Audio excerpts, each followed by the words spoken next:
5ই August নাকি 36 জুলাই কোনটা, সে বিষয় নিয়ে কথা বলবো। লালমনিরহাটে কিন্তু জামায়াত এবং বিএনপির মধ্যে বেশ নির্বাচনী লড়াই হবে বলে মনে হচ্ছে।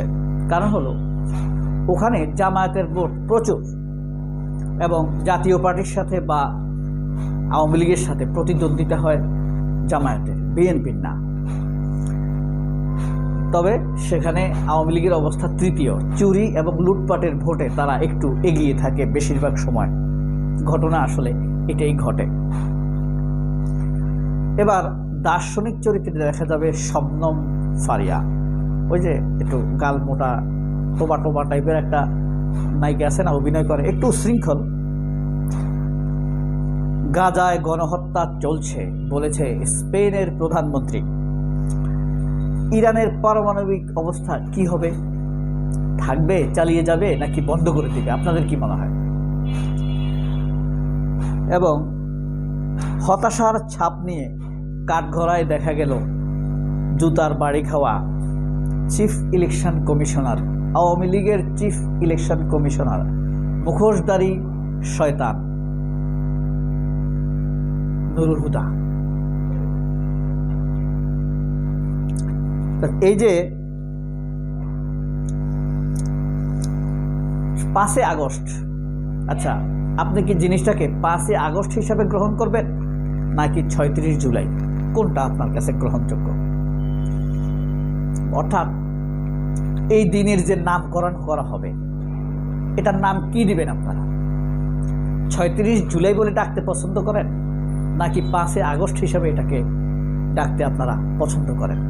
সেই জিনিসটি ডিসাইড হওয়ার জন্য চলছে। যদিও সরকারের প্রেস সেক্রেটারির মুখ থেকে বলা হয়েছে যে তিনি স্পষ্ট করে বলে দিয়েছেন যে 8ই আগস্ট নতুন বাংলাদেশ দিবস। এখানে জামায়াতের আমির এটার সাথে দ্বিমত পোষণ করেছেন।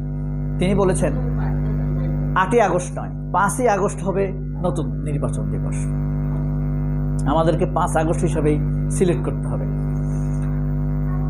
এনসিপি কিন্তু একই কথা বলেছে, 5ই আগস্ট নতুন বাংলাদেশ দিবস, 5 আগস্ট।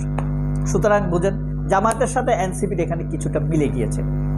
তবে ব্যক্তিগতভাবে আমার ইচ্ছা আমরা এটাকে 36 জুলাই হিসাবে ডাকতে পারি, জাতীয় দিবস ডাকতে পারি, 36 জুলাই নতুন বাংলাদেশ দিবস ডাকতে পারি। এবং আরেকটা জিনিস করতে পারি, আমরা হাসিনার পলায়ন দিবস বলতে পারি। হাসিনার একইভাবে এটা হাসিনার পলায়ন দিবস, আবার ছাত্র জনতা তরুণদের বিজয় দিবস, সেটাই নতুন বাংলাদেশ দিবস, সেটাই 5ই আগস্ট। এখন এটা শিরোনামটা কি হবে, 36 জুলাই নাকি হাসিনার পলায়ন দিবস নাকি নতুন বাংলাদেশ দিবস? তবে এনসিপির সাথে জামায়াতের সভাপতি বা জামায়াতের প্রেসিডেন্ট বা আমির, আপনি যেটাই বলেন না কেন, তাদের সাথে ঐক্যমত্য একটি জিনিস খুব সিগনেচার খুঁজে পাওয়া যায়, সিগনিফিক্যান্ট একটা বিষয় খুঁজে পাওয়া যায়। সেটি কি? সেটি হলো এই দুইটা গ্রুপ অর্থাৎ জামায়াত এবং এনসিপি বিপ্লবের যে রক্ত দিয়েছে, রক্তের জন্য প্রস্তুত ছিল, সফল হয়েছে, হাসিনাকে তাড়িয়েছে, তার একটি শানে নজুল এখানে পাওয়া যায়। বিএনপিও ছিল, কিন্তু আশ্চর্য ব্যাপার 5ই জুলাই, 8ই আগস্ট, 5ই আগস্ট, 36 আগস্ট এসব নিয়ে বিএনপির খুব একটা কথা নাই। তাদের দরকার কি? ইলেকশন। তাদের নিয়ে আলাপ করতে হবে। এক ইলেকশনের ভোট বাক্সে কয়টা ভোট ধরবে, ইলেকশনের দিন দুপুরে কি খাবে, কবে ইলেকশন হবে, কবে শপথ হবে, এসব নিয়ে তারা ভাববে। কারণ বিএনপি নিশ্চিত তারেক জিয়া আসলেই তারেক জিয়াকে মেরে ফেলবে, কোনো সন্দেহ নাই। এটা পলিটিক্যাল ম্যাথমেটিক্স। তারেক জিয়া আসবে না, অন্য কেউ প্রধানমন্ত্রী হবে, দেশকে ভারতের লগে তাল মিলাই চালাবে, আর আসলে তো মারা। যাই হোক, এই ছিল আমার কথা। মূলত আজকের আমার দেশ পত্রিকার প্রধান শিরোনাম, সাবেক সিইসি নুরুল হুদার যত অপকর্ম। খেয়াল করেছেন কি কি অপকর্ম করেছে হুদা? পয়েন্টগুলো আমরা দেখি। 2008-এর নির্বাচনে ছিল বিতর্কিত, রাতের ভোটের মূল হোতা। তার আমলে ইউপি নির্বাচন ছিল রক্তাক্ত। খালেদা জিয়ার মনোনয়ন বাতিলের সিদ্ধান্ত দেন তিনি। ডক্টর কামাল হোসেনের সঙ্গে দুর্ব্যবহার করেন তিনি। অনিয়ম তদন্তে সরকারের কমিটি গঠন। সে মূলত লিগ্যাল বিসিএস এর ক্যাডার না, জানেন, সে হইল তোফায়েল ক্যাডার। ৭৪ সালে পুরো আওয়ামী লীগের আমলে, পাকিস্তান আমলে কি ছিল? সিএসপি, হ্যাঁ, সিভিল সার্ভিস অফ পাকিস্তান। স্বাধীন হওয়ার পরে আর কিছু ছিল না, ৭৯ সাল পর্যন্ত, ৭৫ সাল পর্যন্ত কিছুই ছিল না। এগুলো সব তোফায়েল নিয়োগ দিয়েছে। ওই যে বরিশালের আওয়ামী লীগের নেতা তোফায়েল, সবাই বলে স্টার পলিটিশিয়ান, আমি বলি বাস্টার্ড পলিটিশিয়ান। সব এ নিয়োগ দিছে, তোফায়েল নিয়োগ দিছে। তো ৭৪ সালে একদম নিজের লিস্ট দিয়ে নিয়োগ দিয়েছে। এরা হইল সেই ক্যাডার, তাদেরকেই আমাদের মাথার উপরে চাপিয়েছে শেখ হাসিনা। এটাই হইল নুরুল হুদা, জুতা হুদা। দেশের নির্বাচন ব্যবস্থা যাদের মাধ্যমে ধ্বংস হয়েছে, এদের অন্যতম একজন হচ্ছেন সাবেক প্রধান নির্বাচন কমিশনার KM নুরুল হুদা। নিশিরাতের ভোটের মূল হোতা তকমা পাওয়া সাবেক এই সিইসি জাতীয় স্থানীয় সরকার নির্বাচনে চরম বিতর্কিত করেন। তিনি বিএনপি চেয়ারপারসন বেগম খালেদা জিয়ার মনোনয়নপত্র বাতিল করে দিয়েছিলেন। তার সামনে দেশের নির্বাচন ব্যবস্থা ICUতে চলে গিয়েছিল বলে খোদ তার কমিশনার সদস্য মাহবুব তালুকদার মন্তব্য করেন। তার সময় অনুষ্ঠিত স্থানীয় সরকার নির্বাচনে রক্তাক্ত নির্বাচন হিসেবেও ব্যাখ্যা করেছিলেন তিনি। সিইসি থাকা অবস্থায় নুরুল হুদার বিরুদ্ধে ইভিএম কেনা, প্রশিক্ষণ সহ নানা বিষয়ে দুর্নীতির অভিযোগ ওঠে।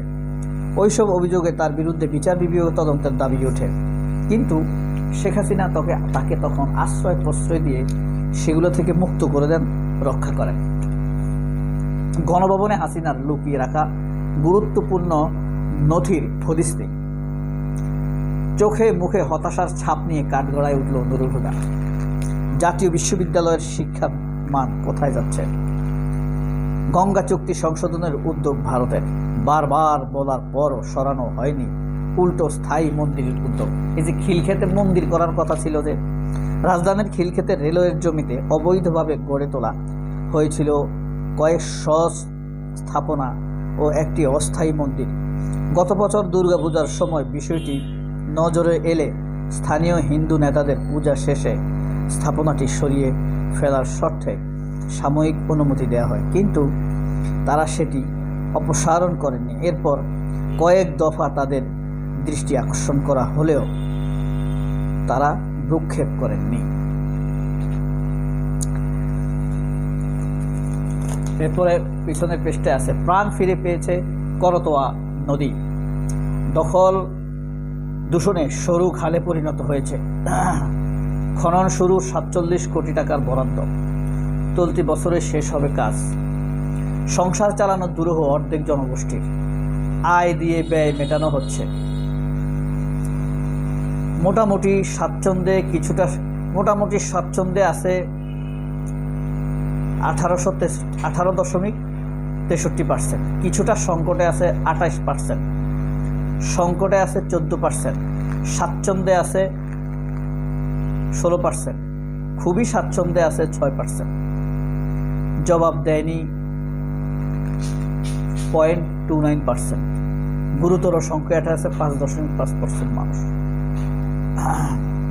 এই আর সংকটে আছে 14%, তাহলে মোট 19% মানুষ গুরুতর সংকটের মধ্যে দিনাতিপাত করছেন।